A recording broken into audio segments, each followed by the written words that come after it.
Franz-Olivier Gisbert. Bonjour Romain Desarbres. Merci d'être avec nous sur CNews et sur Europe 1 ce matin. Vous êtes l'un des meilleurs observateurs de la vie politique. Je voulais vous entendre ce matin au lendemain de l'annonce du premier gouvernement Attal. Alors déjà sur le nouveau Premier ministre, déjà qui était hier soir aux 20h. Vous l'avez trouvé comment ce nouveau Premier ministre ? Je pense que c'était un très bon choix. Je pense que il avait pas, enfin, si on regarde dans la Macronie, il n'y avait pas grand monde. Et lui, il a une personnalité forte. Et c'est pas la jeunesse, parce que la jeunesse, tout le monde s'en moque. Vous voyez, c'est plus petit, en tout cas, c'est plus grand. Oui, mais enfin, c'est grotesque. Puis les jeunes vieux, les vieux jeunes, tout ça n'a pas de sens. Mais on peut pas lui enlever des qualités de leader. Je veux dire, c'est un très bon politique. Ça se voit depuis le début. Alors attention, il y a le cynisme, il y a beaucoup de choses derrière. Puis surtout, il faudra voir. C'est une qualité ou un défaut, ça, le cynisme, en politique ? Vous savez, en politique, c'est toujours important d'être un peu cynique, mais pas trop. Quand on est trop cynique, ça transparaît. Et regardez, chez Macron, aujourd'hui, je pense que son cynisme commence à apparaître vraiment. Il communique très bien, ce nouveau Premier ministre, Gabriel Attal. Il dit aux Français ce qu'ils veulent entendre autour de l'autorité. Je veux de l'action, de l'action, des résultats. C'est ce qu'il a dit hier soir sur la une. C'est de la communication, mais il va falloir rentrer dans le dur à un moment. Eh oui, c'est ça. C'est-à-dire que on a un président qui fait de la com, on a un Premier ministre qui est très bon aussi en com, et maintenant, on les attend sur les actes. Parce que c'est vrai qu'il se pose aujourd'hui des problèmes énorme à la France, hein. On sait très bien, il y a le problème de l'endettement, des dépenses publiques exponentielles qui ne cessent d'augmenter. Et vous avez vu ce résultat quand on voit les services publics français. On se demande où va tout cet argent. Vous avez une immigration qui n'est pas du tout contrôlée. Alors il y a une loi immigration, mais enfin, de toute façon, elle résoudra absolument aucun problème parce que le problème, c'est la libre circulation, etc. Et puis vous avez le problème de l'autorité à tous les niveaux de la société. Alors c'est vrai qu'on dit, je pense que les Français sont ravis quand ils entendent Gabriel Attal dire on va rétablir l'autorité, mais vous savez très bien que il y a sauf que la réalité va le rattraper très vite. Oui, elle ne se rétablit pas du jour au lendemain. Oui. Et puis quand vous voyez certains jugements, par exemple, vous avez vu cette personne de 17 ans qui avait traîné un policier sur plusieurs mètres, il s'est retrouvé avec un traumatisme crânien, des séquelles, c'était le 2 mai dernier. Le 4 mai, on réussit à le retrouver, parce qu'évidemment, comme il avait vraiment endommagé, comment dire. C'est le crâne, hein, c'était le traumatisme crânien de ce policier. Toutes les polices du coin s'étaient liguées pour le retrouver. On le retrouve sur son siège à côté. Il a un flingue. Et voilà, à la fin, c'est 35 heures de travaux d'intérêt général où il ne se présentera pas. C'est la priorité des priorités, la sécurité ? C'est là-dessus qu'on va l'attendre. Non, c'est pas la priorité. Il y en a plein en même temps. Enfin,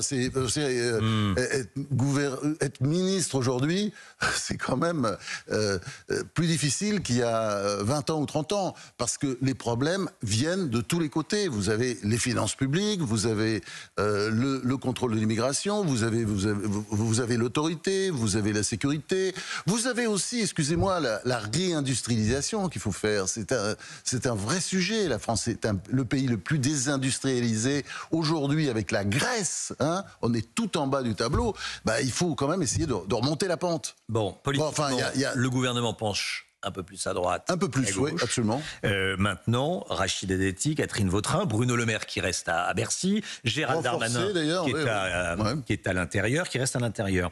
C'est la fin du en même temps ou pas ? Ah, complètement. Je crois que c'est la fin de... Le en même temps, j'aime pas trop cette formule, mais enfin c'est vrai que c'est ce côté, je dis un truc, je fais le contraire, je dis le contraire, je fais autre chose, enfin bon, bref. Et c'est quand même...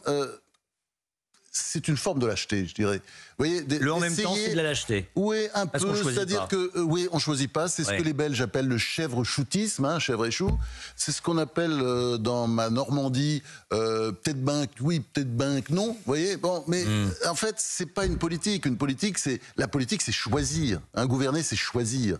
Et si on choisit pas, eh ben, on arrive un peu au résultat dans lequel est aujourd'hui la Macronie. Alors, les médias sont en boucle sur la nomination de Rachida Dati à la culture. Ça doit être fait pour, et c'est un bon coup politique ou pas pour vous ? Oui, je pense que d'abord, Attal, c'est un très bon coup politique. Hein.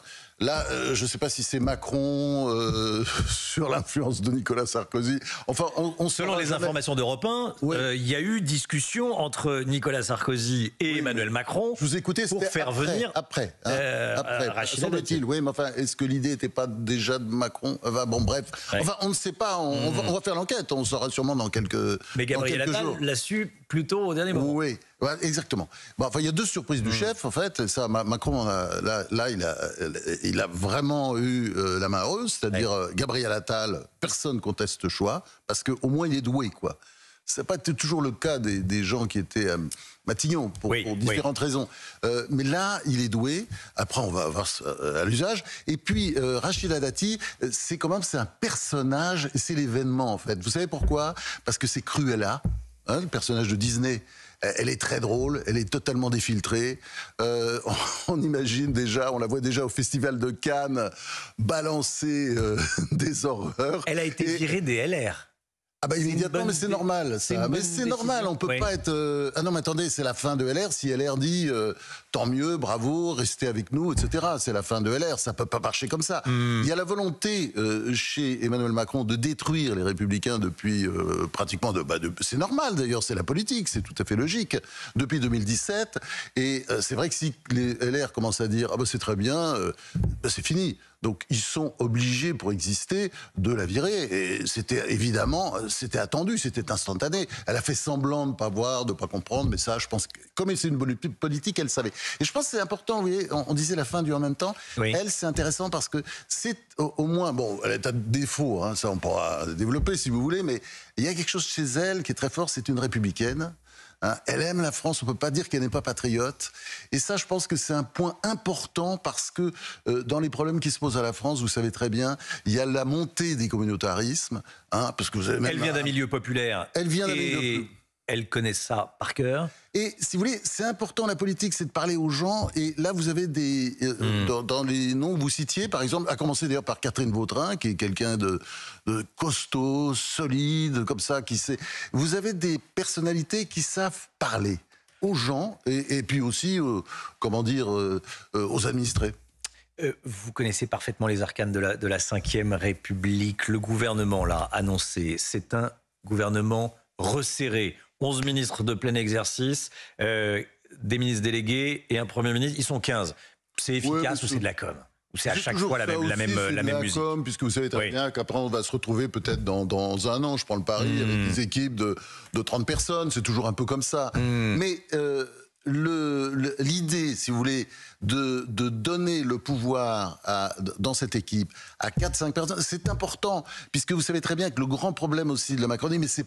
Moi, je dirais le grand problème, ça a surtout été de laisser faire, de laisser aller, laisser pisser le Mirenos, comme on dit dans les campagnes.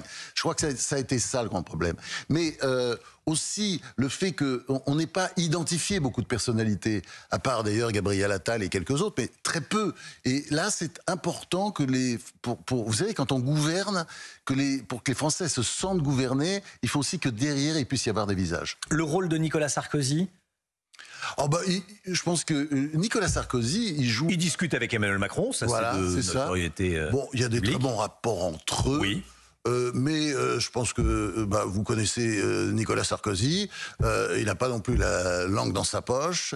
Et il n'est pas connu pour ça. C'est une sorte de soutien, mais je pense que c'est plutôt un soutien critique d'Emmanuel Macron. Et je pense que, oui, il souhaite qu'Emmanuel Macron réussisse.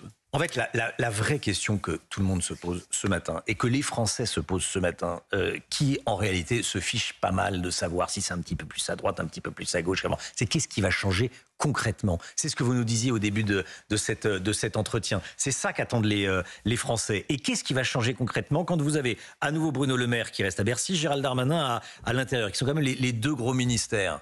C'est pas le sujet, ça. Le sujet, c'est qu'est-ce que Emmanuel Macron va décider de faire avec Gabriel Attal? C'est intéressant, c'est qu'il est avec lui quelqu'un qui, apparemment, enfin, j'attends de voir, parce que c'est vrai que c'est d'abord un très bon fils de pub, hein, comme disait Jacques Séguéla. Ils sont tous les deux dans la com. Mais qu'est-ce qu'ils vont faire ensemble? Est-ce qu'ils vont s'attaquer aux vrais problèmes dont on parle jamais? La baisse des dépenses publiques. Pourquoi la France est endettée à ce point? C'est parce qu'elle bat tous les records en matière de dépenses publiques. Hein, quand vous comparez aux autres pays, beaucoup plus en France. Donc vous avez évidemment beaucoup plus d'impôts. Donc vous avez d'ailleurs beaucoup plus de réglementation qu'ailleurs. Vous avez, vous voyez, et puis vous pourriez continuer comme ça. Par exemple, l'immigration, si le pouvoir veut reprendre la main, eh ben, il faut qu'il travaille peut-être à une réforme constitutionnelle pour reprendre la main par rapport aux grandes institutions, qui sont la Cour de justice européenne, qui sont le Conseil d'État en France, et qui, décident aujourd'hui, décident de ce que sera la politique d'immigration. C'est qu'on se sont appropriés ce dossier et l'ont en fait piqué au gouvernement français et allemand et italien, etc. C'est ce que Gabriel Attal... Oui, mais c'est un vrai sujet, ça. Ne doit pas rater dans les... Parce que la loi d'immigration, c'est très gentil, mais enfin, c'est la roupie de sans sonnet. À l'Assemblée, rien ne va changer. Aujourd'hui, Gabriel Attal, comme Elisabeth Borne, n'aura pas de majorité. Qu'est-ce qu'il va faire? C'est ça le grand problème. C'est-à-dire que... il n'a pas les manettes. Non, mais il n'a pas les manettes, mais il pourrait les avoir. En la politique, faut être un peu cynique, mais je crois qu'il faut surtout être réaliste. Et la politique, quand vous avez une majorité qui a 289 sièges et que aux dernières élections législatives, vous ne récoltez que 259 sièges, ça fait quand même une petite différence. Donc disons que, bon, ils en ont récupéré peut-être quelques-uns, disons qu'il en manque quand même une trentaine. Beaucoup plus, par exemple, qu'à François Mitterrand en 1988, qui a pourtant fait pas une alliance réelle avec les centristes, mais enfin, il a mis presque la moitié des députés centristes au gouvernement. Enfin bon, il a vraiment mis le paquet. Ouais. Vous vous souvenez, il y avait Michel de Raffour, Jean-Marie Roche, enfin tous ces gens-là qui étaient ministres à l'époque. Là, Emmanuel Macron a fait comme s'il avait gagné les législatives. Non, il a gagné la présidentielle, c'est incontestable, les personnes ne contestent. Il a perdu sa légitimité, mais il a perdu les législatives. Dans ces cas-là, dans n'importe quelle démocratie, on fait des grandes coalitions, on discute. Ouais, je pense que simplement, maintenant que c'est plus possible, parce que l'alliance avec LR, elle était peut-être possible en 2022, elle est plus possible aujourd'hui. Tout s'est figé. Mais ils peuvent essayer. Certains le réclament chez LR. Non, mais c'est pas la ligne. Je pense que c'est trop tard. Je pense que c'est trop tard. C'est figé des deux côtés. Mais puis LR aussi a ses candidats pour la présidentielle. LR va essayer d'exister pour la présidentielle. Bon, mais non, je pense que le vrai sujet, c'est comment dire, le vrai sujet, c'est la majorité d'idées.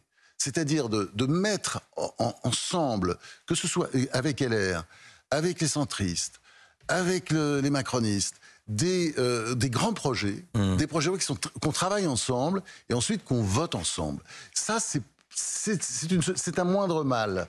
Si vous voulez, et si on ne fait pas ça, si Macron ne décide pas ça, eh ben, qu'est-ce qu'ils vont faire? Ils seront condamnés à faire de la com, parce qu'ils n'ont pas de majorité. La grande interview de Franz-Olivier Gisbert sur CNews et sur Europe 1. Dites, Franz-Olivier Gisbert, on n'a pas parlé du RN, le RN dans tout ça. Il y gagne, il y perd. Mais il engrange tout le temps, oui. Pour l'instant, c'est... vous savez, dans l'histoire politique, vous avez comme ça des périodes où il y a un parti... On dit que Gabriel Attal est une arme anti-RN. Non, mais tout ça, c'est... Non, alors là, on est dans la com. Je pense que l'arme anti-RN, c'est la politique. C'est de faire des choses. C'est de faire des réformes. C'est de parler aux gens. C'est, vous voyez ce que je veux dire, de rétablir, de redresser les choses. Oui. Et qu'il y ait un peu de patriotisme aussi dans la politique gouvernementale, vous voyez, parce que Emmanuel Macron a cette très belle formule, souvent, faire nation. Moi, je dirais plutôt faire France. Vous voyez, faut pas avoir peur de ce mot. Hein. Faire France. Il y a un livre que je vous conseille d'ailleurs sur la Macronie, c'est Cynisme, dérive et trahison de Damien El-Khatmi.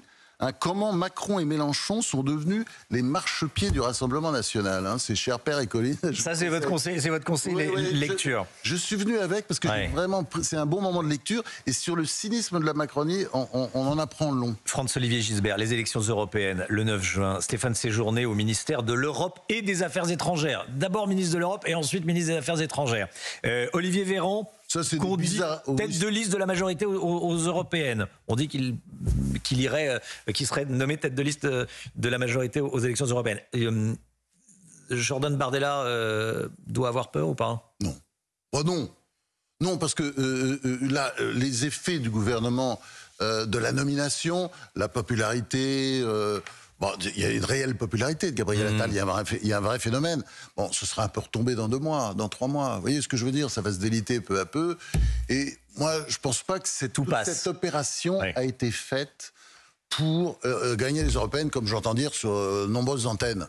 La classe médiatique, je pense, se trompe encore une fois de plus. Je pense que Emmanuel Macron était un peu à l'agonie. Il l'a compris d'ailleurs à l'occasion de la loi immigration. Toutes les péripéties qui n'étaient pas, comment dire, à la faveur du gouvernement, de son équipe. Et je pense qu'il a essayé de reprendre la main. Il a repris la main avec une nouvelle figure. Et puis, une nouvelle équipe, sauf que maintenant, il faut bosser. C'est-à-dire que, voilà, il ne faut pas juste faire des discours pour dire je vais faire ceci, je vais faire cela. Il faut le faire. Il faut bosser, il faut bosser, il faut bosser. Maintenant, il faut dire tout 3 fois. Comme attendez, la France va pas bien. Bah oui. Donc, si vous avez des gouvernements qui sont sur toutes les antennes en permanence en train de blablater, c'est pas comme ça qu'on va avancer. Je pense que les Français, c'est ce qu'ils attendent. Ils attendent des réformes, ils attendent des mesures, d'où l'idée de revenir à cette vieille formule de la majorité d'idées, c'est-à-dire que les uns et les autres travaillent ensemble pour essayer d'améliorer ce qui peut être amélioré. Et on voit que c'est un vaste programme. Hein. Vous avez vu? Merci beaucoup. Les dépenses publiques notamment et tout ça. Merci beaucoup Franz-Olivier Gisbert, on est pris par le temps, c'est toujours passionnant. Je rappelle le titre de votre livre, parce que vous êtes sympa, vous faites la pub pour les livres des autres, mais il y a votre livre qu'on va voir à l'écran, Histoire de la Ve République, Histoire intime de la Ve République, le 3e tome, Tragédie française. Oui, c'est d'actualité ça. Voilà, la grande interview de Franz-Olivier Gisbert sur CNews Europe 1. Merci beaucoup Franz-Olivier. Merci Franz-Olivier Gisbert, merci Romain Desarbres. Vos signatures